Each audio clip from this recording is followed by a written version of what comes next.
Welcome to the BC Technical webinar series. Today we will discuss radionuclide gastric emptying. This webinar session is worth 1 voice credit. In order to receive this credit, you must complete the online test, which will be available immediately after this webinar. A passing score of 80% is required for the voice credit to be awarded. You may take the test more than once if need be, and a certificate will be emailed to you at the close of this webinar and following successful completion of the online test. Please keep this certificate as proof of your completion of this webinar.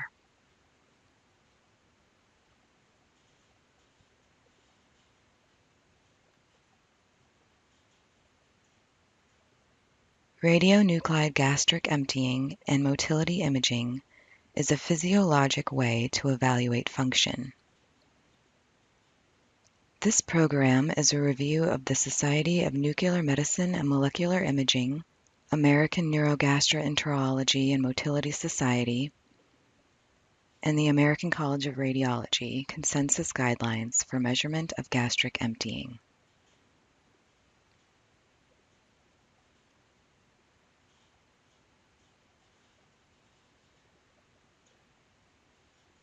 These non-invasive studies use a meal, solids with or without liquids, and are quantitative. Serial testing can follow the effectiveness of treatment. Standardization of this procedure will ensure comparable results between institutions.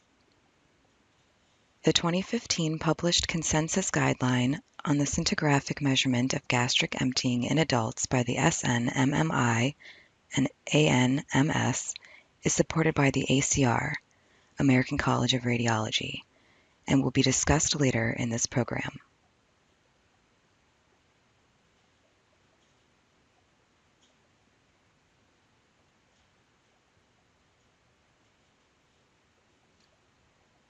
Liquid phase gastric emptying studies have not been used for some time since it was believed that abnormal liquid gastric emptying was a late phenomenon and a solid meal would detect abnormal gastric emptying better than a liquid meal.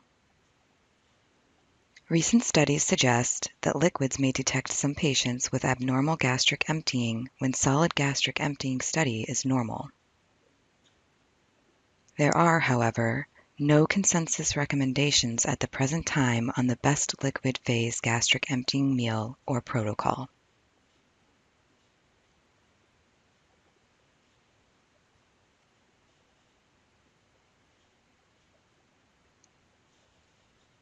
Gastric emptying can be used in the evaluation of obstruction, nausea, vomiting, weight loss, abdominal discomfort, early satiety, and GE reflux or chronic aspiration.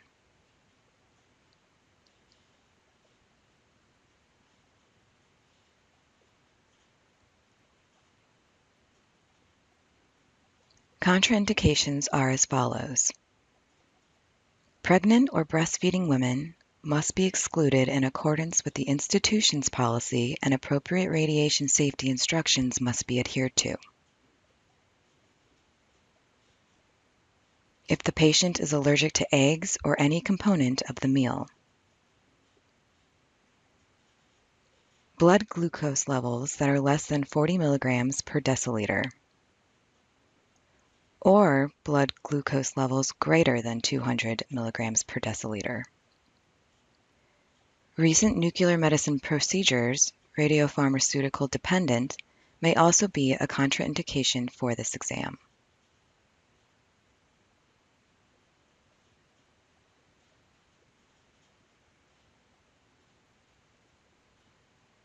The stomach functions as a storage and mixing chamber for digestion.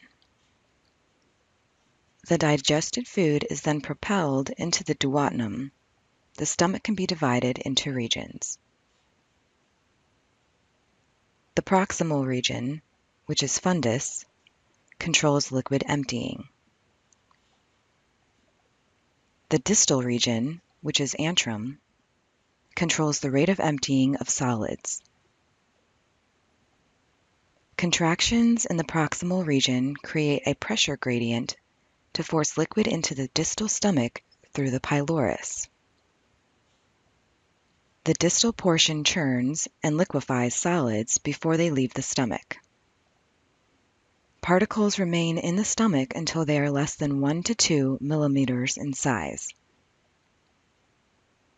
The pylorus helps break down large solid particles and restricts the rate of gastric emptying while preventing reflux back into the stomach.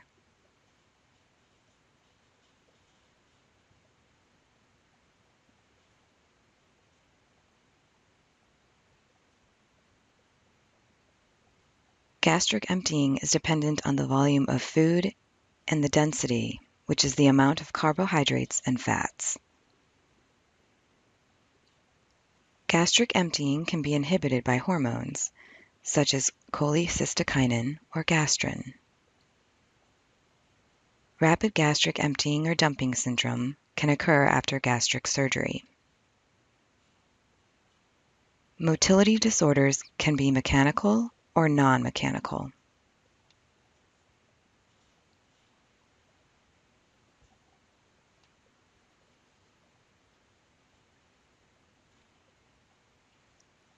Mechanical causes of motility disorders can be ulcers, peptic, duodenal, or pyloric channel, surgical, cancer, post-radiation therapy, or trauma.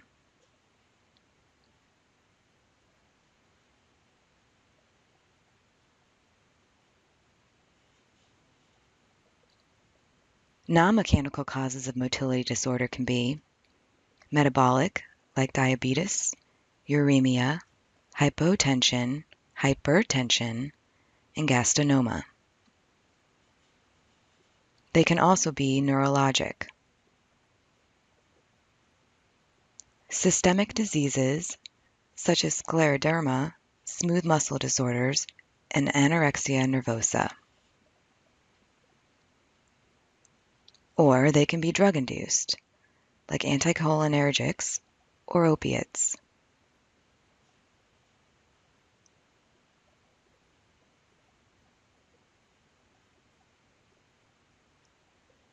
Patient preparation for gastric emptying studies is as follows. The patient should have nothing by mouth 4 hours prior to the scan. Prokinetic agents should be stopped for 2 days prior to the exam, unless the exam is to assess the efficacy of these drugs.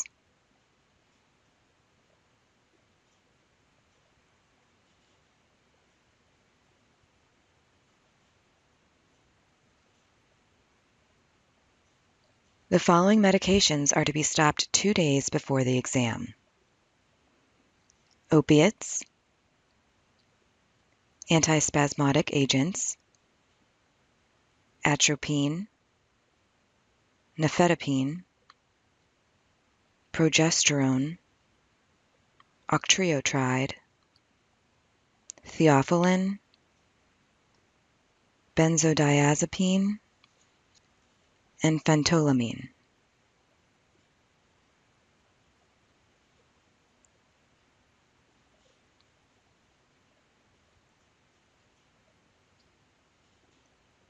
There are special instructions for patients with insulin-dependent diabetes. Patients should be instructed to bring their glucose meter and insulin to the exam. The blood glucose level is recorded before and after meal ingestion. The morning dose of insulin should be adjusted for the prescribed meal.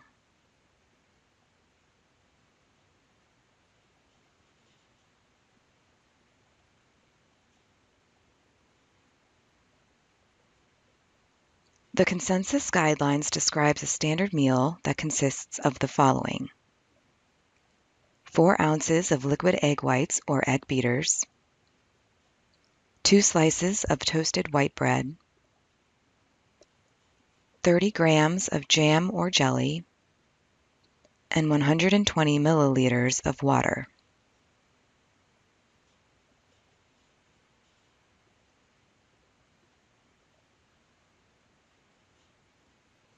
The adult dose is 0.5 millicuries of technetium-99m sulfur colloid.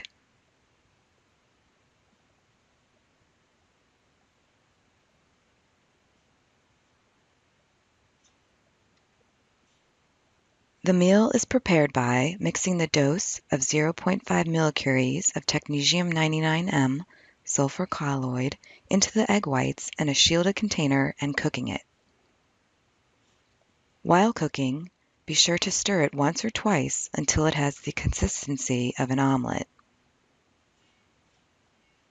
Spread the jelly on the toasted bread, and this can be eaten separately or as a sandwich.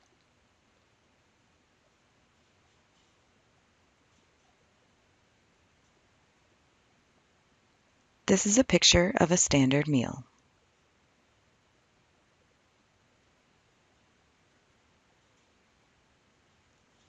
The patient must be instructed to ingest the meal as quickly as possible, ideally in less than 10 minutes.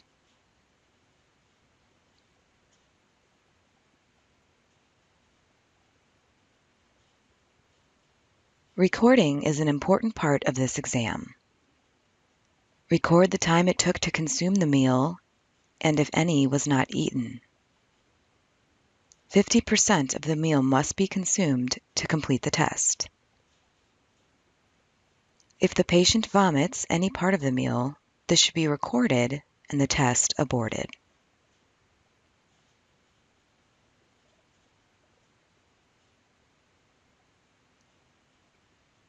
The acquisition parameters are a large field of view, dual head camera. A large field of view single head camera may be used if a dual head camera is not available.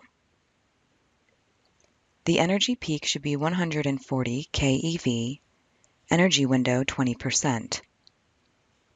The collimator should be a low energy, high resolution. Patient position should be supine or upright.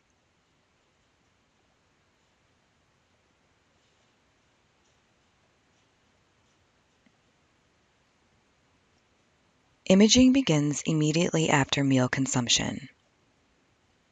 Imaging is planar and the views are the initial. Post-consumption should be imaged after 1 hour, 2 hours, 3 hours, and 4 hours. Matrix size is 128 by 128, and time per view is 60 seconds per image. The reason for the 4-hour length is due to data from a 2-year study suggesting that delayed emptying is detected with higher sensitivity at 4 hours rather than at 2 hours.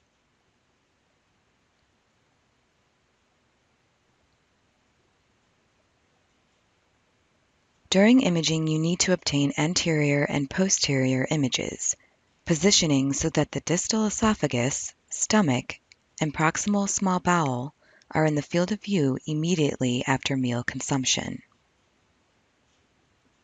Repeat imaging hourly for up to 4 hours post-ingestion. Imaging is complete when less than 10% remains within the stomach.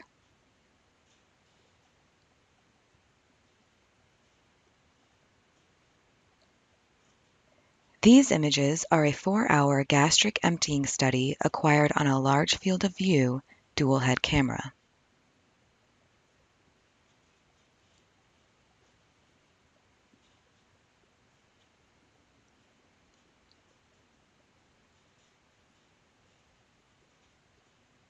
This is an example of rapid gastric emptying post-meal ingestion.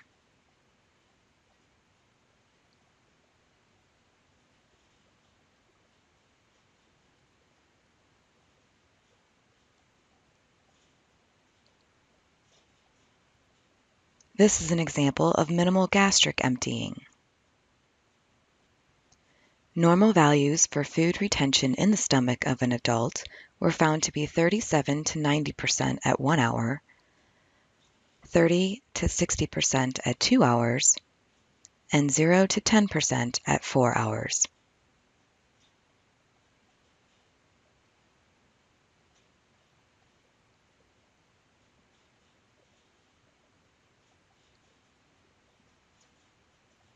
Follow-up studies should always be done under the same conditions as the original study. Same meal, collimator, and analysis programs should be used.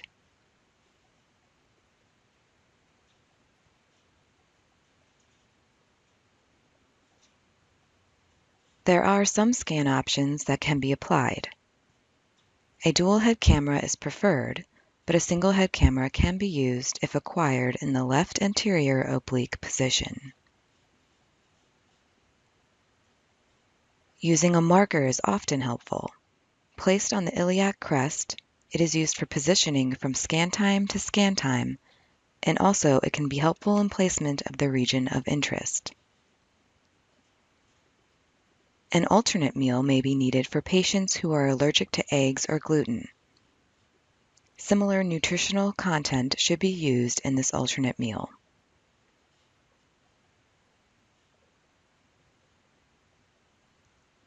When processing a gastric emptying study, we need to draw regions of interest around the stomach. The region of interest should include the fundus, proximal, and the antrum, distal, stomach. The region of interest should not include small bowel.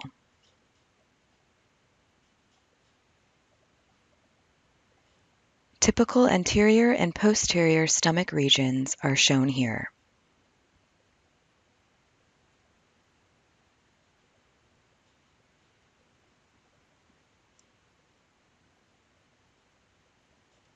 Calculations are as follows. Images are corrected for radioactive decay.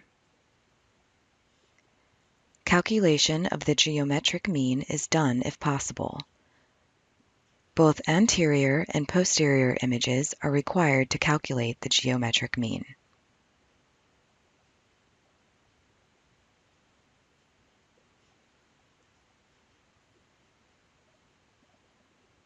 The geometric mean is the square root of the product of the anterior region counts multiplied by the posterior region counts.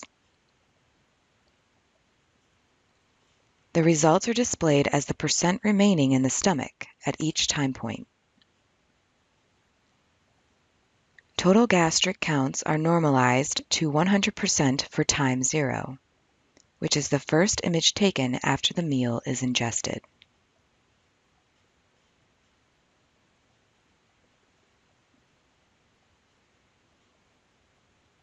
Time activity curves are generated from the geometric mean gastric counts at all time points in this study.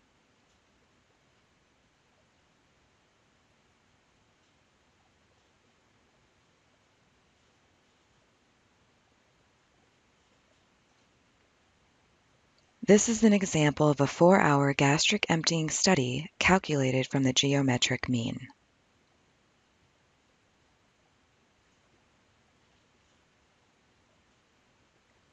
There are many sources of error in gastric emptying imaging.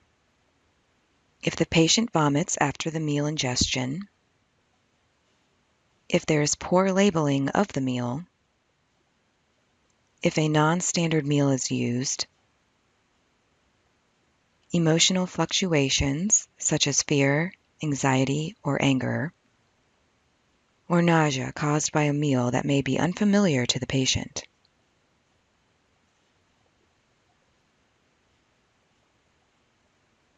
Other sources of error can be a patient who has eaten just before the study, slow movement of the ingested material from the mouth or esophagus into the stomach, if the patient has gastroesophageal reflux, if there is an overlap of small bowel activity with the stomach region of interest, a prolonged time for the patient to ingest the meal, lack of attenuation correction, particularly in obese patients, failure for the technologist to recognize that the patient has not eaten the entire meal, lack of decay correction for the tracer used, or failure of the patient to ingest the entire meal.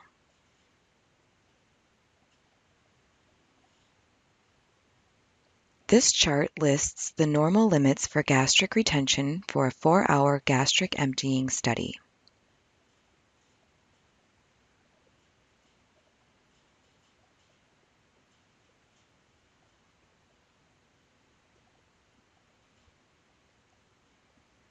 Additional imaging is sometimes warranted. If aspiration of gastric contents is suspended, radioactive markers are placed for anatomic reference. Once the meal is completed, an additional non-radioactive liquid feeding is given to clear any remaining radioactivity from the esophagus. Images of the thorax are obtained immediately after ingestion as a baseline, and serially for 60 minutes thereafter. Radioactivity seen in the lungs confirms the diagnosis of aspiration.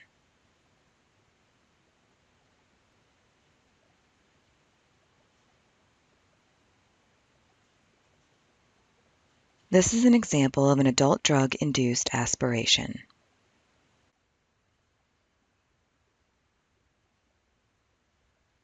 Aspiration of gastric contents sometimes requires special administration. An administered activity of 0.5 millicuries of technetium-99m sulfur colloid is placed in a small amount of the patient's feeding, a bottle in infants and children, by a nasogastric tube or by a gastronomy tube, depending on the clinical situation and in consultation with the referring clinician. If the material is administered orally, once the feeding is completed, an additional non-radioactive liquid feeding is given to clear any remaining radioactivity from the esophagus. Images of the thorax are obtained immediately after ingestion as a baseline, and serially for 60 minutes thereafter. Radioactivity seen in the lungs confirms the diagnosis of aspiration. Imaging is terminated after the radioactivity has cleared from the stomach. This is an example of pediatric aspiration after meal ingestion.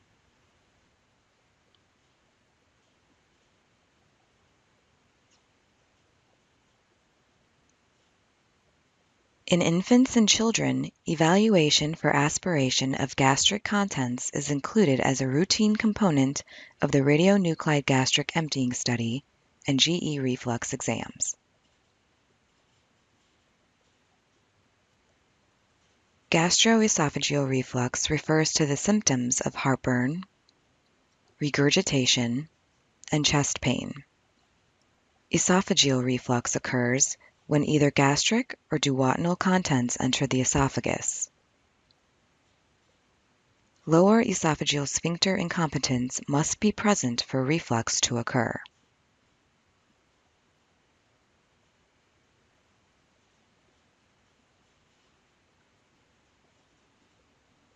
Some of the anatomic abnormalities that can result in lower esophageal sphincter incompetence are enlargement of the diaphragmatic hiatus, disruption of the phrenoesophageal ligament, loss of the acute cardioesophageal angle of His, loss of the gastric mucosal rosette, or a change in the distal paraesophageal pressure from an intra-abdominal to an intrathoracic level.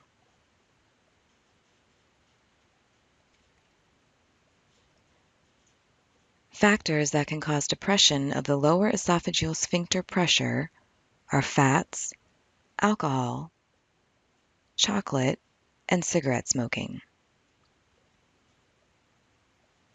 Consequences of recurring gastroesophageal reflux are esophagitis, unrelenting heartburn, and eventual dysphagia.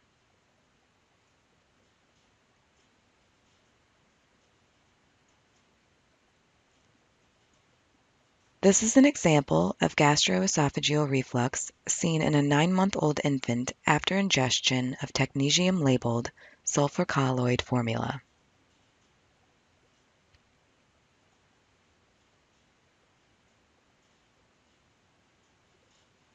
This is a second example of gastroesophageal reflux seen throughout the dynamic imaging phase of a gastric emptying study.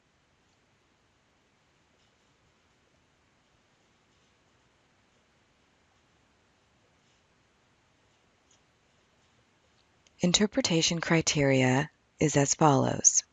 The consensus guidelines are listed here.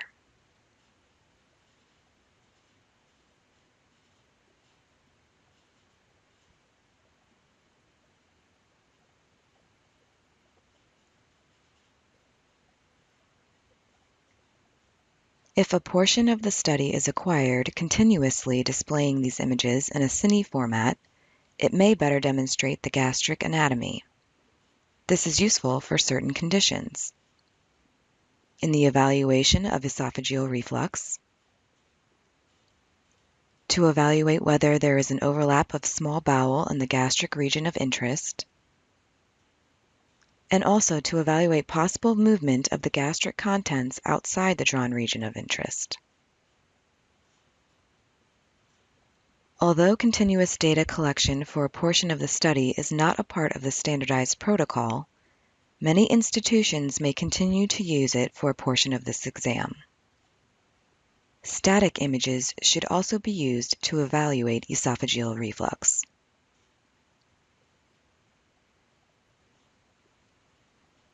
The patient's history is an important part of the interpretation criteria. Prior surgical procedures and current medications should be obtained before the study and considered during the interpretation. Reference values do not apply to patients who have had gastric surgery. When reporting, any medications being taken by the patient that may alter gastric emptying should be documented, as well as symptoms the patient experiences during the exam. And those symptoms are compared with symptoms typically experienced by the patient. The meal, imaging protocol, and technique for analysis should be outlined. Included should be any difficulties with ingesting the meal or any variations from the standardized protocol. Reporting should include the percent of tracer retained at the specific times after meal ingestion. The gastric emptying data should be compared with the reference values. A description of the pattern of emptying may also be helpful. The study should be compared with previous studies if they are available. If previous studies' protocol differed from the current protocol, this should also be noted.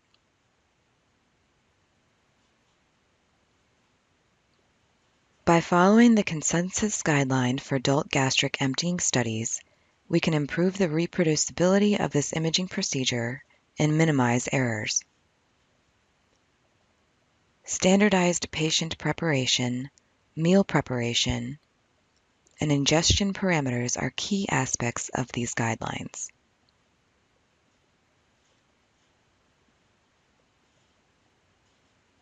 Thank you for joining us today. We hope you enjoyed our webinar on radionuclide gastric emptying. Please do not forget to take your test, and remember, you must score an 80% or above to receive a certificate.